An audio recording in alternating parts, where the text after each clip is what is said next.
Welcome back to my channel dear pharma square. So हमें इस video में पढ़ना है यूनिट 3 का फर्स्ट पार्ट जो है क्वालिटी कंट्रोल। हमने यहाँ पे हमें देखना है कि क्या क्या पढ़ चुके हैं हम। यहाँ पे हम लोग यूनिट 1 का मोस्टली पार्ट पढ़ चुके हैं, यूनिट 2 भी पढ़ चुके हैं सारा का सारा। यूनिट 3 में हमें पढ़ना है यहाँ पे quality control for containers, rubber closures and secondary packaging materials. ठीक है, तो सबसे पहले हमें बताना चाहिए क्वालिटी कंट्रोल होता क्या है। तो क्वालिटी कंट्रोल क्या होता है, किसी भी जब भी कोई सामान, कोई भी सब्सटेंस किसी इंडस्ट्री में बनता है तो उस सब्सटेंस की सारी क्वालिटी को रिव्यू करना, क्वालिटी को रिव्यू करना, वो काम किसका होता है, उस काम को हम क्या बोलते हैं, क्वालिटी कंट्रोल।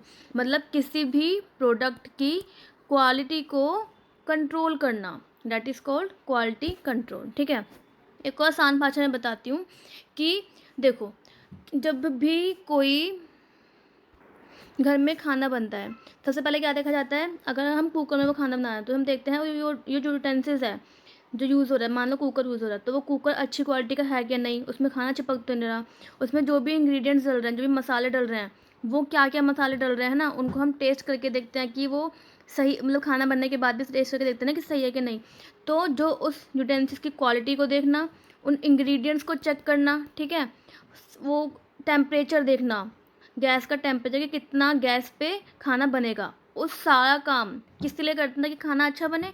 तो उस सारा काम को हम बोलते क्या है, क्वालिटी कंट्रोल। मतलब फाइनल खाने की क्वालिटी को कंट्रोल करना, उसे हम बोलते हैं क्वालिटी कंट्रोल। तो सेम यही चीज़ हम मेडिसिन की फील्ड में देखें तो इंडस्ट्रीज़ में भी सेम यही काम होता है। जब भी कोई मेडिसिन बनती है उस मेडिसिन का इंग्रेडिएंट, उसका पैकेजिंग मटेरियल, ठीक है, और जितनी भी सारी चीज़ होती है ना उसमें टेम्परेचर, किस टेम्परेचर पे वो पूरा का पूरा रूम है, ठीक है, वो सारी क्वालिटी देखना किसका काम होता है, क्वालिटी कंट्रोल टीम का काम होता है। जब भी क्वालिटी कंट्रोल टीम जब तक किसी सब्सटेंस को पास नहीं करता तब तक वो सब्सटेंस आगे फॉर्मुलेशन के लिए नहीं जाता। अगर कोई मेडिसिन बन रही है, उसका सेकेंडरी पैकेजिंग मटेरियल है कि उस मेडिसिन को इस मटेरियल में पैक करना है, तो पहले क्वालिटी कंट्रोल टीम इस पैकेजिंग मटेरियल को चेक करेगी। अगर चेक करने के बाद इन्होंने स्टैंप लगा दिया तभी ये प्रोडक्ट आगे जाएगा, वरना ये प्रोडक्ट आगे काम करने के लिए नहीं जाएगा। ठीक है, तो क्वालिटी कंट्रोल का काम क्या होता है, किसी भी प्रोडक्ट की क्वालिटी को चेक करना और देखना कि वो सारे के सारे फैक्टर्स उस प्रोडक्शन, उस काम के लिए सही हैं या फिर नहीं है। ठीक है, अब हमें यहाँ पे क्या पढ़ना है, क्वालिटी कंट्रोल फॉर कंटेनर। जब भी हम कोई मेडिसिन को पैक करते हैं तो हम किस किस चीज़ में करते हैं, कंटेनर्स में।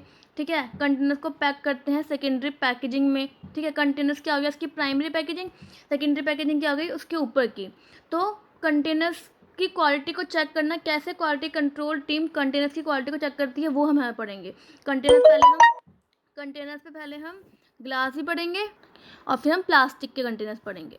सबसे पहले हमें ग्लास कंटेनर पढ़ना है। जब भी देखो, अभी हमारा ग्लास है वो 4 टाइप के होते हैं, टाइप 1, 2, 3, 4। जो टाइप 1 होता है सबसे बेस्ट कंटेनर माना जाता है वो, क्योंकि वो हाइड्रोलिक रेजिस्टेंट होता है, एसिड से कंबाइन नहीं करता वो। ठीक है, उसकी क्वालिटी मार्केट में बेस्ट होती है प्रोडक्ट को स्टोर करने के लिए। उसको हम, सुना भी होगा आप लोगों ने, बोरोसिलिकेट के ग्लास आते हैं, बोरोसिलिकेट, वो बहुत महंगा भी आता है। इसलिए आता है क्योंकि इसकी क्वालिटी बहुत अच्छी होती है। जिस सब्सटेंस से वो बना होता है ना, बोरिन और सिलिकेट, बोरिक ऑक्साइड और सिलिका, वो क्वालिटी बहुत अच्छी होती है इनकी। तो इसलिए टाइप 1 बोरोसिलिकेट का होता है, टाइप 2 हमारा बोरोसिलिकेट का नहीं होता लेकिन उसकी हाइड्रोलिक रेजिस्टेंस अच्छा होता है, type 3 calcium oxide, sodium oxide, silica का होता है, और टाइप 4 हमारा उसकी हाइड्रोलिटिक रेजिस्टेंस कम होती है। इसलिए हम उसको, जो हमारा टॉपिकल प्रोडक्ट्स होते हैं ना, मतलब हम हाथ पर पे प्रोडक्ट्स लगाते हैं, फिर ओरल डोजेज फॉर्म जो होते हैं उनको डालने के लिए काम आते हैं टाइप 4 वाले। ठीक है, टाइप 4 की मतलब क्वालिटी सबसे कम होती है एज़ कम्पेयर टू 1, 2 और 3। ठीक है, अब हमें पढ़ना है पाउडर्ड ग्लास टेस्ट। तो quality control of glass container, उसमें सबसे पहले है powdered glass test. Powdered glass test नाम से पता चल रहा है, मतलब ग्लास को पाउडर की फॉर्म में करके फिर उसको टेस्ट करना। पाउडर्ड ग्लास टेस्ट का मेन एम क्या होता है कि जो वो कंटेनर है, वो कंटेनर कभी भी एसिड के साथ, उस कंटेनर का जो एल्कली मटेरियल है वो एसिड के साथ रिएक्ट हो रहा है या फिर नहीं। जब टेम्परेचर बढ़ रहा है, एलिवेटेड टेम्परेचर में उस ग्लास का एल्कली एसिड के साथ रिएक्ट हो रहा है या फिर नहीं, उसको चेक करने को हम बोलते हैं पाउडर ग्लास टेस्ट। ठीक है, ये कौन करता है, क्वालिटी कंट्रोल टीम। अब आप लोगों को समझ में आ रहा होगा, जैसे इंस्पेक्टर सब कुछ चीज़ें इंस्पेक्ट करते हैं, ऐसे क्वालिटी कंट्रोल टीम हर चीज़ इंस्पेक्ट करती है। पाउडर ग्लास का काम क्या होता है? To estimate amount of alkali leach from powder glass at elevated temperature. मैं बोल रही हूँ ना, तो देखो किसी भी ग्लास में एल्कली लीच हो रहा है, मतलब एसिड के साथ रिएक्ट हो रहा है या फिर नहीं, वो चेक करना। अब हम करते कैसे हैं पाउडर ग्लास टेस्ट को, हमें वो देखना है। तो यहाँ पे हम देखते हैं, देखो बताया हमें एल्कली देखना है ना, इसमें एल्कली लीच हो रहा है कि नहीं हो रहा है। सबसे पहले हम क्या करेंगे, ग्लास कंटेनर लेंगे, उसको अच्छे से वॉश कर लेंगे वाटर के साथ। वॉश करने के बाद इसको हम ग्राइंड करेंगे मोर्टार एंड पेसल में, ठीक है। मोर्टार एंड पेसल में ग्राइंड करने के बाद इसको हमें अब चाहिए ना कि फाइन पार्टिकल्स निकले, इसलिए हम इसको सीव भी करेंगे, छानेंगे 20 एंड 50 नंबर सीव से। अब इसको सीव करने के बाद हमने ग्लास कंटेनर लिया, उसको ग्राइंड किया, ग्राइंड करने के बाद सीव किया ताकि हमारे पास सेम पार्टिकल्स आए ग्लास के। सीव करने के बाद हम अब यहाँ पे तो माइक्रो ऑर्गेनिज्म ऐड हो गए ना ग्लास में, हमें उसे प्योरीफाई भी करना है, इसलिए हम इसको एसीटोन से वॉश करेंगे। एसीटोन से ही वॉश क्यों करेंगे, क्योंकि एसीटोन उस ग्लास कंटेनर को बिल्कुल प्योरीफाई कर देता है, क्लीन कर देता है, ताकि हमारा रिजल्ट अच्छा है, एक्यूरेट है, एरर्स ना आए उसमें किसी भी टाइप के। अब हमने इसको एसीटोन से क्लीन करने के बाद क्या किया है कि इस सैंपल का पर्टिकुलर ग्राम लिया है, मान लो पर्टिकुलर ग्राम 10 ग्राम हो गया। वो पर्टिकुलर ग्राम लेने के बाद उसमें हमने वाटर ऐड किया और उस वाटर को ऑटोक्लेव कर दिया। मतलब सैंपल है हमारे पास 10 ग्राम, उस सैंपल में हमने वाटर लिया और उसको हमने ऑटोक्लेव कर दिया। ऑटोक्लेव किस में किया, 121 डिग्री सेल्सियस हाफ आवर के लिए। अब ऑटोक्लेव करने के बाद जो वो लिक्विड बचेगा उसमें, उसको हम डिसेंट कर देंगे, मतलब उसको हम उस सैंपल से मोटर पेसल से, मतलब जहाँ पे हमने उस फ्लास्क से निकाल के दूसरे फ्लास्क में ऐड करेंगे, ठीक है। और फिर उसको हम टाइट्रेट करेंगे, किससे, 0.02 normal H2SO4 using methyl red S indicator. जैसे ही हम H2SO4 डालेंगे उसमें, मिथाइल रेड इंडिकेटर डालेंगे, हमारे पास रिजल्ट आएगा कि कितना हमारा H2SO4 यूज़ हुआ है, वही देखना है हमें। अगर हमारा H2SO4 1 ml यूज़ हुआ है, मतलब हमारा वो ग्लास टाइप 1 है, बोरोसिलिकेट है, सबसे अच्छी क्वालिटी है। अगर हमारा 8.5 ml H2SO4 यूज़ हुआ है, मतलब टाइप 3 है। अगर हमारा 15 ml H2SO4 यूज़ हुआ है, मतलब टाइप 4 ग्लास है हमारा, ठीक है। समझ में आया पाउडर ग्लास टेस्ट? एक बार और पढ़ लो, फिर आप लोगों को ये थ्योरी पढ़ने की ज़रूरत नहीं पड़ेगी। हमने ग्लास लिया, उसको हमने ग्राइंड किया मोर्टार एंड पेसल में। फाइन पार्टिकल्स लेने के लिए हमने उसको सीव नंबर 20 एंड 50 से पास करवा दिया। अब हमारे पास फाइन पार्टिकल आ गए, उसको हमने पहले क्लीन किया एसीटोन और वाटर से। क्लीन करने के बाद उसमें हमने क्लीन करने के बाद क्या किया, हमने इसका पर्टिकुलर ग्राम लिया, 10 ग्राम सैंपल को वाटर में, 10 ग्राम सैंपल में वाटर को डाल के उसे हीट किया, ऑटोक्लेव किया 121 डिग्री सेल्सियस पे। कितने मिनट के लिए, 30 मिनट, यानी आधे घंटे के लिए ऑटोक्लेव कर लिया। अब तो हम जितना भी उस क्या बोलते हैं सैंपल में, उस ग्लास के सैंपल में जितना भी अमाउंट था वो वाटर में आ गया। जितने भी केमिकल्स थे वाटर में आने के बाद उस वाटर को हम उस फ्लास्क से दूसरे फ्लास्क में डाल देंगे, और फ्लास्क में डालने के बाद उसे हम टाइट्रेट करेंगे 0.02 नॉर्मल H2SO4 मिथाइल इंडिकेटर से। जितना हमारा H2SO4 यूज़ होगा उससे हमें क्वालिटी ऑफ वाटर पता लग जाएगी, ठीक है। ये हमारा क्या हो गया, पाउडर ग्लास टेस्ट। अब हमारे पास क्या है, hydrolytic resistance glass container. Powder glass test और glass container test, hydrolytic resistance, दोनों का काम क्या होता है, एल्कली को देखना कितना एल्कली लीच हुआ है। बस पाउडर ग्लास टेस्ट में हम स्पेसिफिक ग्राम लेते हैं, हमने 10 ग्राम पाउडर लिया था उस ग्लास का, और हाइड्रोलिटिक रेजिस्टेंस में हम पूरा का पूरा कंटेनर लेते हैं। बस यही हमारा डिफरेंस होता है इनमें, ठीक है। हमारा हाइड्रोलिटिक में क्या लिखा है, use to find water and chemical resistance of glass. वही है केमिकल रेजिस्टेंस, मतलब उसमें एल्कली कितना रिएक्ट कर रहा है एसिड के साथ एलिवेटेड टेम्परेचर पे, और वो हमारा कंटेनर वाटर रेजिस्टेंस कितना है, ठीक है। इसमें हम सेम ये टेस्ट करेंगे। हमने ग्लास लिया, उसे वॉश किया, राइंस किया CO2 फ्री वाटर से। CO2 फ्री क्यों, ताकि उसके केमिकल्स हमारा उसका उसमें कार्बन कंटेंट ना आ पाए, ठीक है। वॉश करने के बाद हमने उस ग्लास को, उसकी फिलिंग वॉल्यूम जितनी वो फिल हो सकता है उतना फिलिंग वॉल्यूम में हमने उस वाटर से भर दिया, CO2 फ्री वाटर से भर दिया। भरने के बाद उन वायर्स को हम ऑटोक्लेव करेंगे। अब इन हमें यहाँ पे क्या देखना है, वाटर रेजिस्टेंस देखना है ना हमें, इसमें किस ग्लास का कितना वाटर रेजिस्टेंस है, इसलिए हम 2 टाइप में ऑटोक्लेव करेंगे। पहले हम क्या करेंगे, 100 डिग्री सेल्सियस पे करेंगे 10 मिनट के लिए। फिर उसके बाद हम 121 डिग्री सेल्सियस पे करेंगे 1 घंटे के लिए। फिर से सुनिए, हमने ग्लास लिया, उसे CO2 फ्री वाटर में वॉश कर दिया। वॉश करने के बाद हमने उसको उसकी फिलिंग वॉल्यूम तक भर लिया। फिलिंग वॉल्यूम पे भरने के बाद उसे हम ऑटोक्लेव करेंगे ताकि उसका केमिकल जितना भी है ग्लास का वो वाटर में आ जाए। पहले हमने 100 डिग्री सेल्सियस पे किया 10 मिनट के लिए, फिर 121 डिग्री सेल्सियस पे किया 1 घंटे के लिए। अब इसको हीट करने के बाद, ऑटोक्लेव करने के बाद सॉल्यूशन को कूल करेंगे, कलेक्ट करेंगे दूसरे फ्लास्क में। हम दूसरे फ्लास्क में इसलिए कलेक्ट कर रहे हैं क्योंकि पहले ग्लास की जितनी भी इम्प्योरिटीज़ थी वो हमारे पास सारी की सारी आ गई। अब हमें दूसरे ग्लास में उसको मॉनिटर करना है, टाइट्रेट करना है। हमने जैसे ही दूसरे फ्लास्क में हमने उसको कन्वर्ट किया, कन्वर्ट करने के बाद उसको हम टाइट्रेट करेंगे 0.01 molar HCl by using methyl red S indicator. ठीक है, एंड पॉइंट जो हमारे पास कलर आएगा वो बताएगा कि वो ग्लास किस टाइप का है। वही जो पाउडर ग्लास टेस्ट में था, डिफरेंस ये होता है पाउडर ग्लास टेस्ट में हम स्पेसिफिक ग्राम लेते हैं ग्लास का, और हाइड्रोलिटिक रेजिस्टेंस में हम पूरा का पूरा वो ग्लास कंटेनर लेते हैं। अब आर्सेनिक टेस्ट है हमारा। आर्सेनिक टेस्ट क्या होता है, कोई भी हमारे पास एक्वस सब्सटेंस होते हैं, जो हमारे इंजेक्शंस हो गए, उनको ग्लास कंटेनर में डालने के लिए हमारे पास ये होता है कि उस ग्लास का मटेरियल उन एक्वस सॉल्यूशन से रिएक्ट ना कर जाए, इसलिए हम आर्सेनिक ग्लास टेस्ट लेते हैं।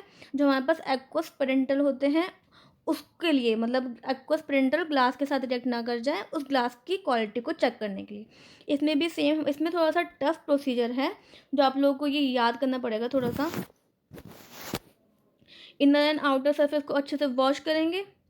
एक मिनट, इनर और आउटर सरफेस को अच्छे से वॉश किया, किसके साथ, डिस्टिल्ड वाटर। डिस्टिल्ड वाटर क्या होता है, water that do not contain any ions. 5 minute के लिए हमने इसको अच्छे से वॉश कर दिया कंटेनर को।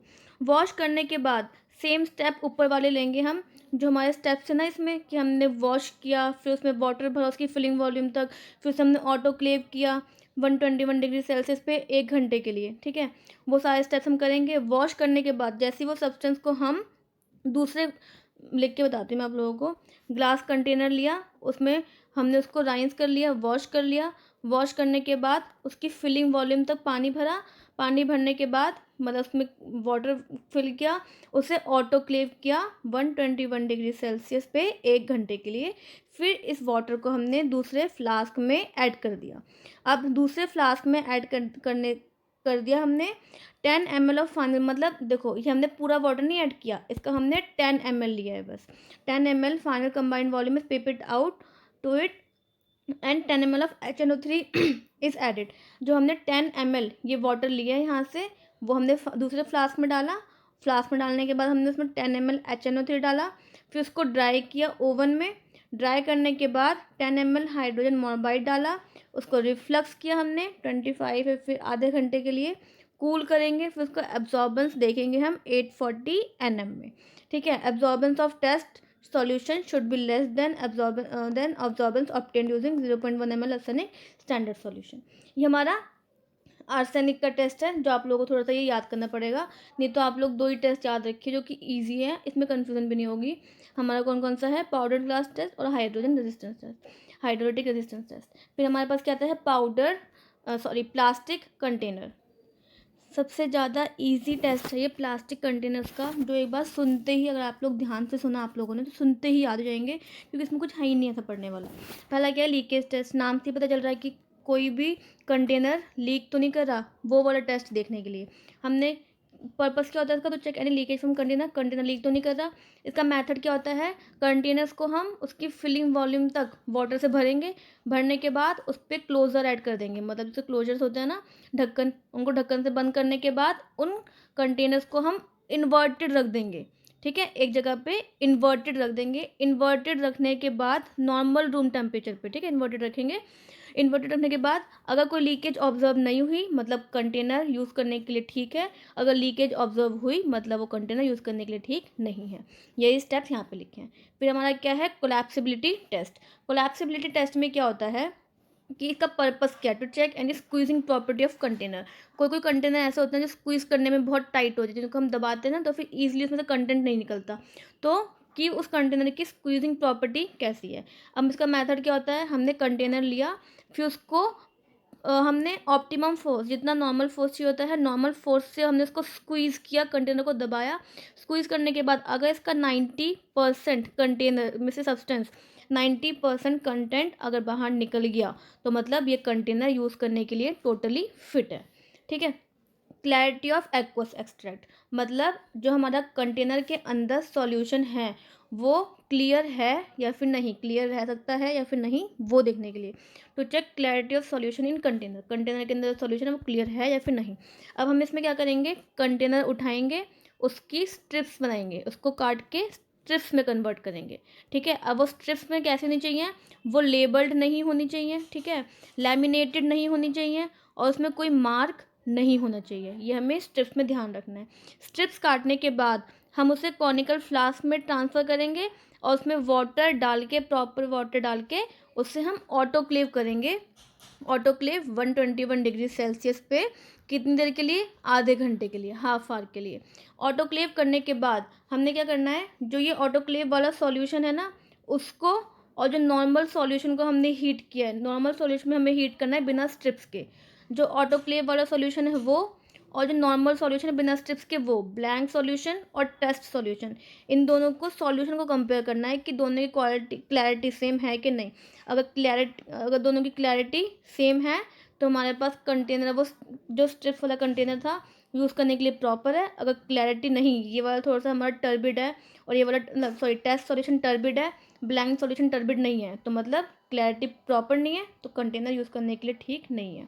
ठीक है। तो मैं आपको क्वालिटी ऑफ एक्वस टेस्ट, फिर हमारे पास क्या है, थर्मल शॉक टेस्ट। हमें ये देखना कि वो कंटेनर टेम्परेचर को हमारे पास टेम्परेचर को टॉलरेट कर पा रहा है या फिर नहीं, वो वाला टेस्ट है। Sample should be placed in tray in upright position. अब हमने ये किया, सैम्पल को ट्रे में डाला प्रॉपर पोजीशन में, उसमें हमने हॉट वाटर डाला। हॉट वाटर डालने के बाद प्रॉपर टाइम के बाद हमने कंटेनर्स को निकाला और उनको कोल्ड वाटर में डाल दिया तुरंत। अब हमें देखना है कोई क्रैक अगर इसमें आए हैं तो कंटेनर यूज़ करने के लिए ठीक नहीं है, अगर क्रैक नहीं आए तो कंटेनर यूज़ करने के लिए ठीक है। वही चीज़ यहाँ पे लिखी है आपकी। ठीक है। अब हमें क्या पढ़ना है, रबर्स, क्लोजर्स। तो हम लोगों ने ग्लास कंटेनर्स पढ़ लिए, प्लास्टिक कंटेनर के टेस्ट पढ़ लिए। अब हम लोगों को पढ़ना है क्लोजर्स, मतलब इन कंटेनर्स को ऐसा सब्सटेंस जो कि कंटेनर्स को क्लोज करने के काम आए, ताकि कंटेनर के अंदर का जो सब्सटेंस है वो बाहर ना निकले, उनको हम बोलते हैं क्लोजर्स। इन क्लोजर्स के लिए भी अलग अलग टेस्ट होते हैं। क्या टेस्ट होंगे इनको, कि क्लोजर्स में जब हम निडल पर्स कर रहे हैं तो क्लोजर्स अपने आप बंद हो रहे हैं कि नहीं हो रहे, सेल्फ सीलेबिलिटी टेस्ट होता है। कितना अमाउंट का फोर्स चाहिए निडल को क्लोजर्स में इंजेक्ट करने के लिए, वो वाला फोर्स देखना, और कि जब हम निडल को क्लोजर्स के अंदर इंजेक्ट कर रहे हैं तो क्लोजर्स का कोई भी सब्सटेंस वो सॉल्यूशन के अंदर तो नहीं गिर रहा, वो वाला टेस्ट, उसको हम बोलते हैं फ्रेगमेंटेशन टेस्ट। ठीक है। तो हमें ये सारे के सारे टेस्ट पढ़ना है इसमें। अब सबसे पहला क्या है, पेनिट्रेबिलिटी टेस्ट। टू चेक द कितना हम जो हमारे पास क्लोजर्स है उस क्लोजर्स में जब नीडल इंजेक्ट करते हैं तो कितना फोर्स लग रहा है नीडल को इंजेक्ट करने के लिए, उसके लिए होता है। To check the force required by hypodermic needle to penetrate in closure easily, जो मैंने बताया अभी। मेथड क्या होता है, हमने कोई प्रेसिंग मशीन से हाइपोडर्मिक नीडल को इंजेक्ट करना है, किस फोर्स से, हर कहीं पे एसओपी होती है, स्टैंडर्ड ऑपरेटिंग प्रोसीजर, वहाँ पे फोर्स लिखा होता है कि कितना फोर्स हम, या फिर फार्माकोपिया में फोर्स होता है कितना फोर्स से इंजेक्ट करना है क्लोजर में, स्टेटेड वैल्यू होती है उनमें, उस वैल्यू से ज़्यादा हम फोर्स नहीं लगाएंगे। अगर फोर्स ज़्यादा लग रहा है तो मतलब हमारा कंटेनर वो क्लोजर यूज़ करने के लिए सूटेबल नहीं है। अगर हमारे पास फोर्स स्टेटेड वैल्यू की तरह ही लग रहा है तो हमारे पास कंटेनर यूज़ करने के लिए ठीक है। ठीक है। तो हमारे पास ये क्या हो गया, पेनिट्रेबिलिटी टेस्ट। हमारे पास क्या आता है, फ्रेगमेंटेशन टेस्ट। फ्रेगमेंटेशन टेस्ट में क्या होता है कि कोई भी जो हमारे पास क्लोजर है वो उसका जो फ्रेगमेंट है, जब हम उसमें हाइपोडर्मिक नीडल डाल रहे हैं तो उसका जो हाइपोडर्मिक नीडल डालते वक्त जो वो सब्सटेंस है क्लोजर का, वो मटेरियल उस क्या बोलते हैं कंटेनर के अंदर ना आ जाए, उसको चेक करने को हम बोलते हैं फ्रेगमेंटेशन टेस्ट। तो उसमें क्या आता है हमारे पास, प्लेस वाटर 12 क्लीन वाइल्स, मतलब 12 क्लीन कंटेनर्स में वाटर को फिल करना है प्रॉपर वॉल्यूम तक। फिर इनको थोड़े टाइम के लिए ऐसे ही स्टैंड रखना है हमें। स्टैंड रखने के बाद हमें उनको क्लोज, मतलब वाटर फिल करते ही उनको पहले क्लोजर से क्लोज कर देना है, फिर उनको ऐसे ही स्टैंड रखना है। स्टैंड रखने के बाद एक हाइपोडर्मिक नीडल लेके उसमें 1 ml वाटर इंजेक्ट करना है और 1 ml एयर रिमूव करनी है। एक ही नीडल से हमने 1 ml वाटर को इंजेक्ट किया उस कंटेनर के अंदर जो कि क्लोजर से क्लोज्ड है, और 1 ml वाटर को बाहर निकाला। पहले हमने एक नीडल ली, फिर दूसरी नीडल से सेम प्रोसीजर किया, तीसरी नीडल से सेम प्रोसीजर किया, फोर्थ नीडल से सेम प्रोसीजर किया, और हमें ये देखना है कि वो नीडल टूट ना जाए टेस्ट के दौरान, ठीक है। फिर हमारे पास जो अंदर सॉल्यूशन है उसको हमें फ़िल्टर पेपर में पास करना है। फ़िल्टर पेपर में सॉल्यूशन को पास करना है और फ़िल्टर पेपर के ऊपर देखना है कि जो क्लोजर के कोई फ्रेगमेंट तो नहीं है। अगर फ्रेगमेंट ज़्यादा होंगे मतलब क्लोजर यूज़ करने के लिए ठीक नहीं है, अगर फ्रेगमेंट कम होंगे मतलब closure is suitable for use, ठीक है। अब हमारे पास क्या आएगा, self sealability test. Self sealability test, इसमें क्या करना है, इसमें हमारा मेन एम क्या होता है, हम जो कंटेनर है, कंटेनर के ऊपर क्लोजर है, अगर हमने उसे किसी भी नीडल से इंजेक्ट किया, इंजेक्ट करने के बाद हमें ये देखना है कि वो क्लोजर अपने आप क्लोज हो रहा है या फिर नहीं। जब हम कोई रबर में पेंसिल मारते हैं, पेंसिल मारने के बाद क्या होता है उसमें डॉट डॉट रह जाते हैं ना, अब हमें वो देखना है कि वो डॉट डॉट रह रहे हैं या फिर नहीं, ठीक है। वो क्लोजर अपने आप बंद हो जा रहा है या फिर नहीं, वो देखने के लिए कि वो सेल्फ अपने आप को सील कर पा रहा है या फिर नहीं, वो देखने के लिए होता है, ठीक है। क्यों होता है ये, कि देखो जितने भी हमारे पास इंजेक्शन होते हैं, इंजेक्शन में क्या होता है, हम जो इंजेक्शन का क्लोजर होता है उस क्लोजर के थ्रू हम नीडल को इंजेक्ट करते हैं, उसमें से हम प्रॉपर ml की सॉल्यूशन निकालते हैं, निकालने के बाद हम उसी इंजेक्शन को रेफ्रिजरेटर में रख देते हैं, ठीक है। ऐसे कोविड की वैक्सीन होती है उसमें भी ये होता है, एक वायल में से सिर्फ और सिर्फ पर्टिकुलर ml निकालते हैं, निकालने के बाद उसको रख देते हैं। तो हमें वो देखना है कि वो क्लोजर एक बार निकालने के बाद वो क्लोजर अपने आप सील हो रहा है कि नहीं, वो देखना है हमें इसमें। तो हमें ये टेस्ट कैसे परफॉर्म करना है, ये हमें इसमें 10 सूटेबल वायल्स लेनी है, मैं यहाँ पे 2 ले रही हूँ लेकिन हमें 10 वायल्स लेनी है। लेने के बाद हमें इसमें प्रॉपर अमाउंट को वाटर डालना है इनकी फिलिंग वॉल्यूम तक, फिर इन्हें क्लोजर से क्लोज कर देना है। क्लोज करने के बाद हमें क्या करना है, अलग अलग नीडल पर हमने एक नीडल ली, इसमें एक नीडल लेने के बाद हमने इसमें 10 बार इंजेक्ट किया, मतलब कि 10 बार हमने नीडल को इसके अंदर डाला, बाहर निकाला, डाला, बाहर निकाला। फिर दूसरी नीडल ली, यहाँ पे 10 बार डाला, बाहर निकाला, ऐसा हमने 10 बार किया, 10 बार 10 वायल्स में किया। करने के बाद हमें इन वायल्स को किसमें हमें डालना है, अपराइट पोजीशन में ही मिथाइलिन ब्लू, इन वायल्स को हमें मिथाइलिन ब्लू सॉल्यूशन में डालना है, सिंपल अपराइट पोजीशन में ही। और इन वायल्स का हमें एक्सटर्नल प्रेशर को 27 kPa पे रखना है 10 मिनट तक, ताकि कोई एटमॉस्फेरिक प्रेशर ना लग पाए और हमें नॉर्मल पता लग जाए कि हाँ कि ये अपने आप सील हो रहे हैं कि नहीं। तो बाद में एटमॉस्फेरिक प्रेशर नॉर्मल कर देना है और इन वायल्स को आधे घंटे के लिए मिथाइलिन ब्लू में ही छोड़ देना है। छोड़ने के बाद अगर हमें दिखा कि छोड़ दिया, ड्राइंग था आउटसाइड, फिर हमने वायल्स को बाहर निकाला, निकालने के बाद इनको हम वाटर से वॉश करेंगे। वॉश करने के बाद किसी भी वायल्स में, किसी भी कंटेनर में कलर्ड सॉल्यूशन के ट्रेसेस नहीं होने चाहिए, ठीक है। या फिर किसी भी कंटेनर क्लोजर या फिर उसमें जो सॉल्यूशन है उसमें कलर्ड सॉल्यूशन के ट्रेसेस नहीं होने चाहिए। अगर इसमें कोई भी मिथाइलिन ब्लू के ट्रेसेस आए तो मतलब ये क्लोजर यूज़ करने के लिए ठीक नहीं है। अगर इन सॉल्यूशन में मिथाइलिन ब्लू के ट्रेसेस नहीं आए मतलब हमारा जो सॉल्यूशन है वो यूज़ करने के लिए, हमारे पास जो क्लोजर है वो यूज़ करने के लिए बिल्कुल ठीक है, ठीक है। ये हमारा था सारा quality control test for secondary packaging material. मतलब कोई भी वायल्स हैं उसको क्लोजर से हमने क्लोज कर दिया, करने के बाद जो हम उसको बाहर के डब्बे में पैक करते हैं ना, वो डब्बा उनको हम बोलते हैं सेकेंडरी पैकेजिंग मटेरियल। उनका क्वालिटी कंट्रोल टेस्ट पढ़ना है हमें। पहला क्या होता है, मॉइस्चर कंटेंट, मतलब सारे के सारे सब्सटेंस को देखते हैं वो कितना अमाउंट का टेम्परेचर टॉलरेट कर सकता है, ठीक है। और वो मॉइस्चर को तो एब्जॉर्ब नहीं कर रहा, वो देखने के लिए होता है। फोल्डिंग एंडोरेंस, कि हम सेकेंडरी पैकेजिंग मटेरियल को कितनी बार फोल्ड कर सकते हैं, ठीक है। बैक और फ्रोथ, वो देखते हैं हम। Air permeability, important for using light weight uncoated paper on machine having vacuum pickup system, मतलब कोई भी जो क्लोजर बाहर, कोई भी सेकेंडरी पैकेजिंग मटेरियल बाहर का है उसकी एयर परमेबिलिटी अच्छी है कि नहीं, वो एयर को अंदर लेने में, मतलब एयर को अंदर तो नहीं ले रहा वो, ठीक है, कितनी भी एयर है उसको अंदर जाने से रोक रहा है ना, वो देखना होता है हमें।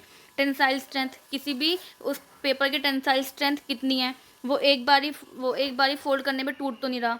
टीयर स्ट्रेंथ कितना है उसका, स्टिफनेस कितना है, हमने इसको बेंड किया, बेंड करने के बाद मतलब मोड़ने के बाद कितना रेजिस्टेंस ऑफर कर रहा है, वो टूट नहीं पा रहा, वो देखने के लिए।